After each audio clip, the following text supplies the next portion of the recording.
It's the Brad and John Show. It is the Brad and John Show. Today's date is the 6th of November. It's a Thursday. This is now the B block. No John Combest this morning. He's taking some time off, doing some stuff around his house. And instead, I've invited various candidates who are running for the county executive race in 2026. Hard to believe. That's a little bit, a year from today? Isn't that? What's the exact date, Steve? Do you know off the top of your head? What's the date? I guess it was a year from last Tuesday. So it's the 4th in 2026. This morning's guest is Steve Ehlmann, who is the current county executive for St. Charles County. We're going to ask him the question that a lot of people want to know. But first off, you got one more issue, and then we'll get into the personal side of Steve. So go ahead and do the one more issue, Steve. Yeah, the last issue I chose of the three was we're going to be starting to work here on we've been working for over a year on it, but the council is going to be looking at the master plan. And the master plan is exactly what it suggests. It's a plan. It's not the final say. It's just a plan. Here's how we, as a county, based upon existing conditions, think the county should move forward and grow, or some people think not grow. I think we should grow, but we should be doing it very carefully and be very, very careful that we continue to kind of be the best of both worlds here in St. Charles County. Have you ever thought about it? If a lot of other metropolitan areas, there's not a lot of them because some of them are so big, where we have it here, from my office in St. Charles, if I want to be downtown St. Louis for professional sports, it takes me 25 minutes to drive down there, okay? If I want to be out in the Mississippi Flyway hunting ducks, it takes me about 15 minutes. Within a half an hour, I can get to 5 or 6 county parks that I think are amazing in their natural state and really show the beauty of our county. And there's not a lot of places, I think, where both of those are as accessible as they are to the people in St. Charles County. Mentioned Mississippi Flyway. The next council meeting, hopefully we will pass an agreement. We are going to work with Great Rivers Habitat Alliance, and they have a conservation area that will also serve as a county park. They will do hunter education. They will do conservation, and it will be a park. And I think there'll be a lot more people go down there to watch birds than to shoot at them. In the rural nature of the county, we bought the equestrian center last year, and it's doing very, very well. We're very proud of it, and again, that kind of goes back to the rural nature, original rural nature of the county. Our parks are amazing, and so the question is, how do we keep that natural beauty, but also plan for all the people that are going to want to move to St. Charles County. And I think it's real simple. I think that the farmers 150, 200 years ago kind of showed us the way. And if you look at an overhead map or you fly the county and look at it, you can see there are large areas that are cultivated. The farmers didn't cultivate it if it was rocky, if it was hilly, if it was heavily forested. And those are the really beautiful areas.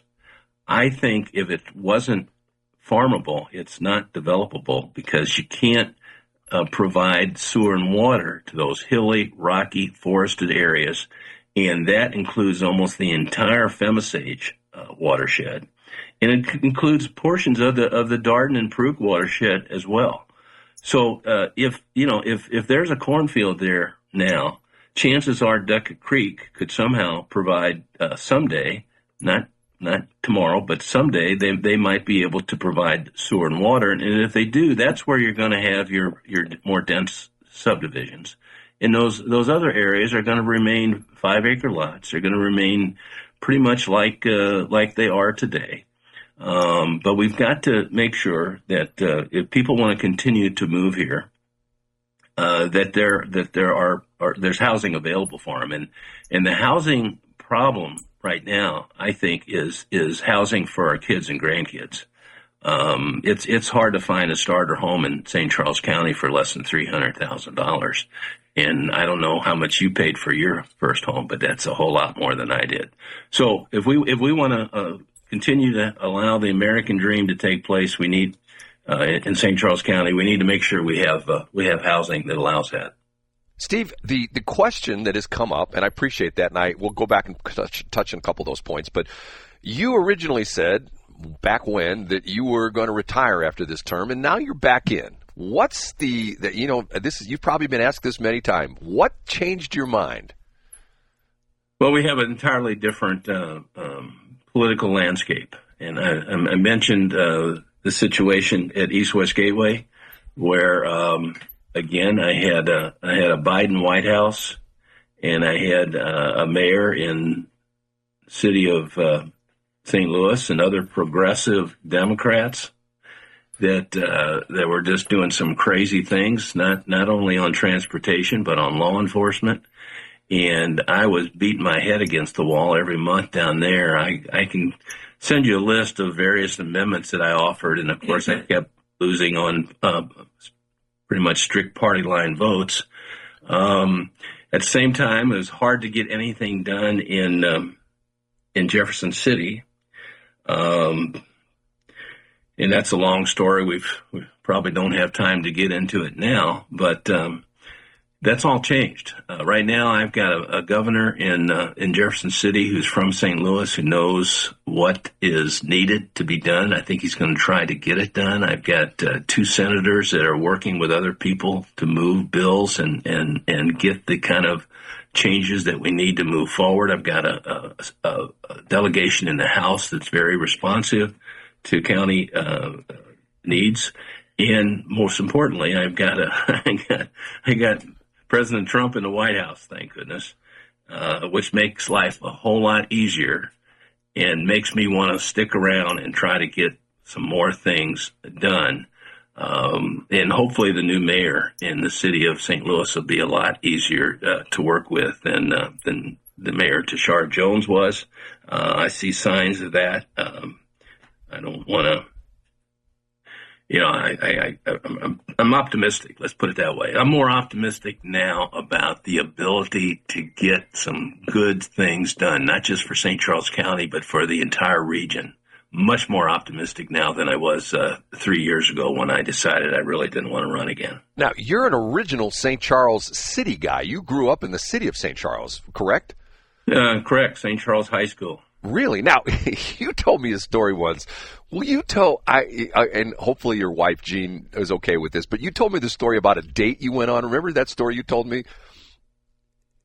You told me a story about you went to pick up a woman in St. Louis County, and this was in your. I don't know, Gene. I don't know if Gene's heard this story or not. It's several years before I met her.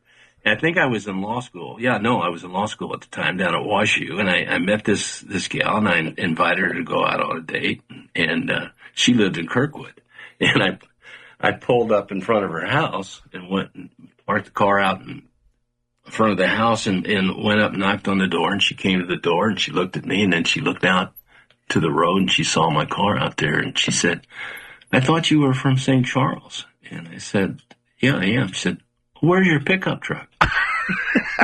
And she wasn't kidding, was she? No. Well, she was. Well, we had talked enough that she knew me, but she had to rib us a little bit. Oh, you know what? I lost your audio. You went down in audio there for a minute. You still there? Yeah, I am. Can you hear me? Oh, yeah. Okay, it's getting a little bit better. Well, the interesting part of that is I think I've told you the story. When I moved into St. Charles County in 84, my boss, the late Ron Grubbs, who's no longer with us, one day he came into the studio and he says, "Hey, I hear you moving to St. Charles County." And I go, "Yeah." He says, "Are you buying a single wide or a double wide?" So the image of St. Charles County through the years has changed quite a bit, would you say, Steve? Yeah, when I was a kid, it was kind of a blue collar bedroom community. All the other kids on my block, their dad worked at Mac, Okay, that's McDonnell Douglas. In fact, it was just McDonald then. My dad was a milkman. I wondered why my dad was different than everybody else's dad. Yeah, it was a different world, and we've come a long way. And we have a situation now where half the people that live here still cross the river every day in St. Louis County, but the other half actually work in St. Charles County, and there's a lot of people moving in the other direction now. So we want to continue not only to grow as a bedroom community, but also as an economic development powerhouse. And believe me, the region needs us to do that. The region only grew 1.3% the last census. St. Charles County grew 13%. So we need to continue to move the county forward. We need to get the region going too, because if we don't get the region going, eventually everybody who wants to move to St. Charles will do it, and then we'll be no growth too. So there's a lot of challenges out there, and I'd like the opportunity, if the people give it to me, to keep working on these problems for the next 4 years. Now, your personal background, you've done quite a few things. You were a state rep and a state senator at one point in time. Did I get that correct?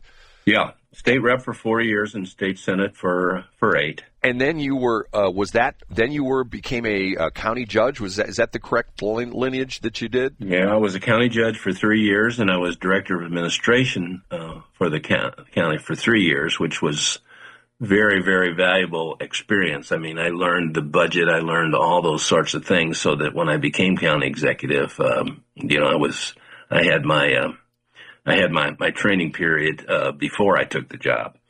I was originally a school teacher. I was a head basketball coach over at Lafayette High School back in 1978 to 82. Before I left that, went back to law school. So I've had worn a lot of different hats there for a while. When people would introduce me, I was afraid people would look and say, "When's this guy going to figure out what he wants to be when he grows up?" and I would tell that story, and I'd say I did figure it out. It was county executive, because it's been the most challenging and at the same time the most rewarding job I've had. I didn't realize you were a basketball coach at Lafayette. That was in the days when Lafayette was in the middle of nowhere, right? Yeah, it was kind of out in the country. It was interesting. I remember out then there was a lot of people that at Lafayette, new people moving in. And you talk to the parents and so forth. They said, "Well, we were unsure about moving to the Rockwood district because we hear Parkway has better schools." And I said, just give it a few years.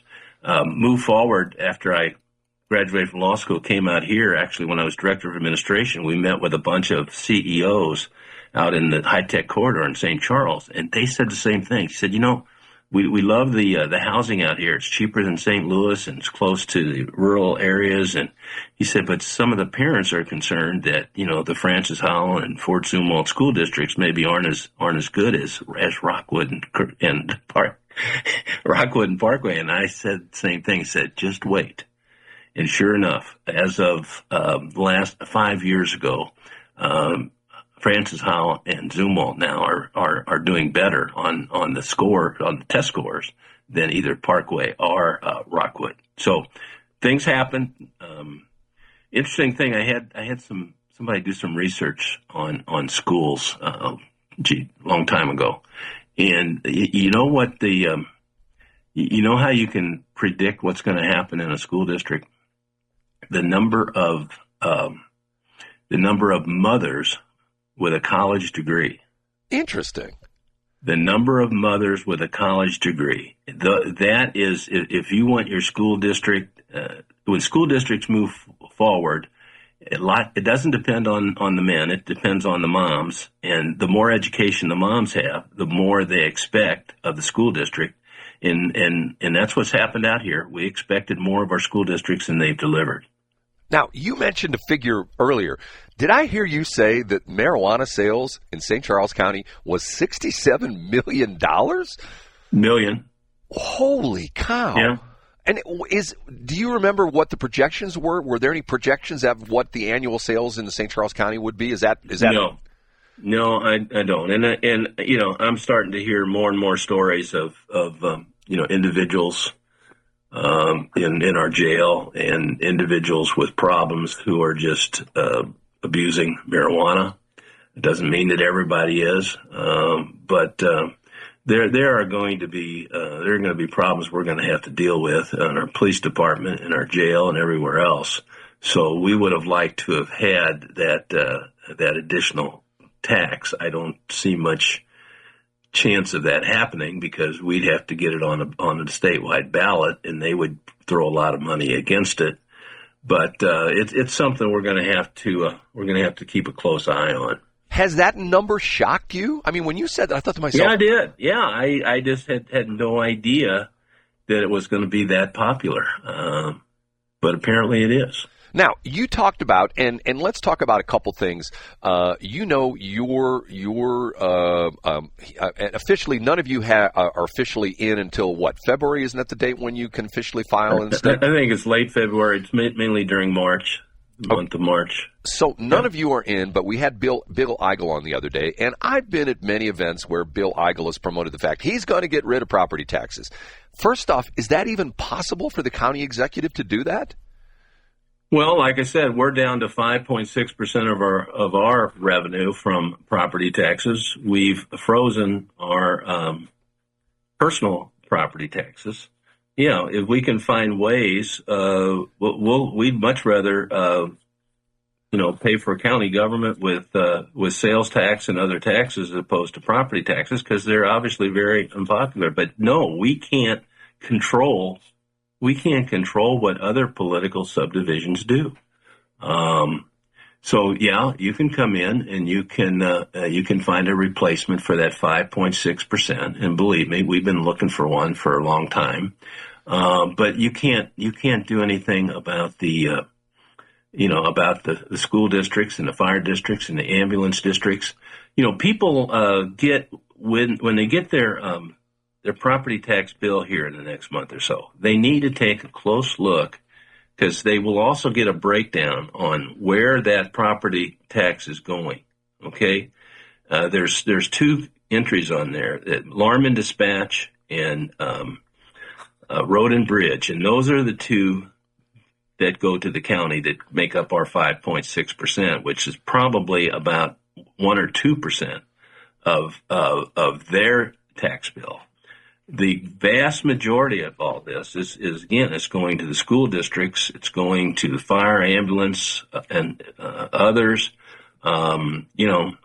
If Bill really wants to do something about property taxes, maybe he ought to run for school board instead of county executive. Well, that's the interesting aspect of it because, let's say you lived in St. Peter's, and St. Peter's is not going to let them eliminate the St. Peter's property tax, correct? Because in other words, there's a portion of that goes to St. Peter's out of the property tax when you pay for your cars and things like that. And St. Peter's, there's no way you can do that as the county. The county charter is based on the Missouri Constitution, and all these taxation matters are matters that the state has to deal with. And I know he tried to get something done at the state level, but he was not able to do that. And of course, the other districts that rely upon it, not us, but the other districts that rely on these taxes kept asking, okay, how are you going to replace the revenue? What are we going to replace it with? And that's the challenge. And we're trying to do that on the county level. I'm not sure that the school districts can do that without legislation allowing them to use sales tax or some other source of revenue.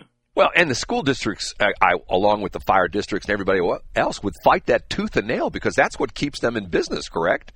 Well, that's true. That's true. And again, that's what's going to go on, I think, in April, unless the legislature intervenes some way and delays that vote. People are going to get a chance to weigh in on this, whether or not property taxes will be frozen or not. And I say people, the people in St. Charles, Franklin, and Jefferson will be able to do that. People in St. Louis City and County will not, and that's why some people think the whole thing is unconstitutional, because it's treating similarly situated counties differently. We're talking with Steve Ehlmann, who is the current county executive and now running for re-election. Two more questions for you, Steve. First off, It has been talked about the fact that, and I say this gingerly because I am older than you, so I'm somewhat a little bit sensitive to this issue, your age. Now, it's been reported, I've seen it two different ages. I've seen 74 and 77. Will the real Steve Ehlmann age please come forward? 74. I think our president is 77 when he ran, wasn't he? Well, see, the interesting thing is I think when people say, I think that's what they're thinking of. Because of course that was an issue. Some Democrats thought that was an issue, I guess. Let's put it this way: I'm certainly in as good a shape as our president is, and I feel well, feel good. I'm ready to go. Better shape now than I was 3 or 4 years ago. Actually, when I decided I didn't want to run, I was limping around and could barely walk. And now I've had some surgery on my knees, and I'm not only walking, I'm running at my workouts, and I'm running for office again. See, I find this fascinating because of the fact that our former president, who is obviously not that much older than Trump, obviously not in the best of shape. And you look at Trump, was it just last week when he went to the Middle East and he was, and I'm thinking to myself, okay, first off, you've ever done that kind of flying, you get jet lagged. The guy was like the Energizer bunny. You know what I mean? It seems like he just never slowed down. And I'm thinking to myself, okay, it's like anything. I know 30-year-old people who can run marathons, and I know 30-year-old people who are barely able to walk out of their house. Get what I'm saying, Steve? I know. So judge the person again, not the age. Right. And so you and I being up there in years, we're both maybe a little bit more sensitive than that. Last thing. Maybe I need to do my workout in public somewhere so people can come and see it. No, you just need, when you do your workout, you just need to put a camera up and just live stream your workout. You can say, hey, let me show you how I'm working out. That's what you need to do. Okay, last question for you. This came up a couple weeks ago when John Combest brought me some statistics, and he showed me that Bill Eigel had about $500,000. These are numbers off the top of my head, but I think I'm close to it. He had about $300,000 in his campaign fund plus a $200,000 PAC. Jason Law, I believe, was somewhere close to that. I think somehow $250,000, $300,000 in campaign funds and a PAC that was about $100,000. So it gave him like a net balance of about $400,000. And you had, if I'm not mistaken, $3,000 or something like that? No, it was 2,000 something. 2,000. So well, why don't we? Again, I made this decision just a few weeks ago. It wasn't something. It wasn't something that I planned to do all along. I've been sending checks back over the last 3 years when people sent them to me. Interesting. But there's plenty of time. I can catch up. The problem for me, of course, is I've got to do my regular job too. But after hours, I'll be spending a lot of that time talking to folks. We'll have fundraisers. We'll do what needs to be done. And again. We can talk about that after the next reporting period, which I think is January 15th. Yeah, I was going to say, so in other words, and I know you don't have to officially release this until the MEC reports are due again, but has the spigot opened back up again, so to speak? Haven't turned it on yet. But we're talking about, having fundraisers and events, and I'll be starting to call those people who supported me in the past, and yeah, we'll see. So you don't think that's the least favorite thing about running for office, raising the money, right? But and you don't think that's going to be an issue for you then? Well, I think I've got a good record to run on. Interesting. Well, Steve, I've appreciated this morning, and okay. I will tell you up front, I've had a lot of respect for you. I've said this on the air before, that what I've seen you done in St. Charles County, and even John sort of agreed with me, you're the steady hand on the wheel, okay? That is my perception, not an endorsement or anything like that, but that's my perception of what you have done, being a guy who's been in St. Charles County for a long time, and once again, being a North County kid who in my youth who used to stray across the old St. Charles County, or the old St. Charles Rock Road Bridge, which dumped you right there into downtown St. Charles and doing things in St. Charles. And at one point in time in high school, I did the unbelievable thing that I dated a girl who lived off of Pralley Lane, Steve. Can you believe? Wow. Can you believe that I actually crossed over the river to date a woman in St. Charles County? Isn't that unbelievable? Well, I won't ask you what year that was. But when I was in high school, we played in the suburban north. So, I basically grew up playing basketball with kids over in that area. Had a lot of friends over there.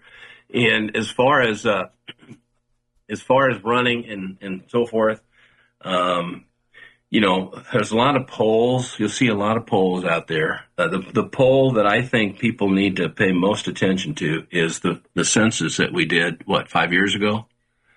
And again, we know the census numbers. We know people are moving to St. Charles County. I'm proud of those poll numbers.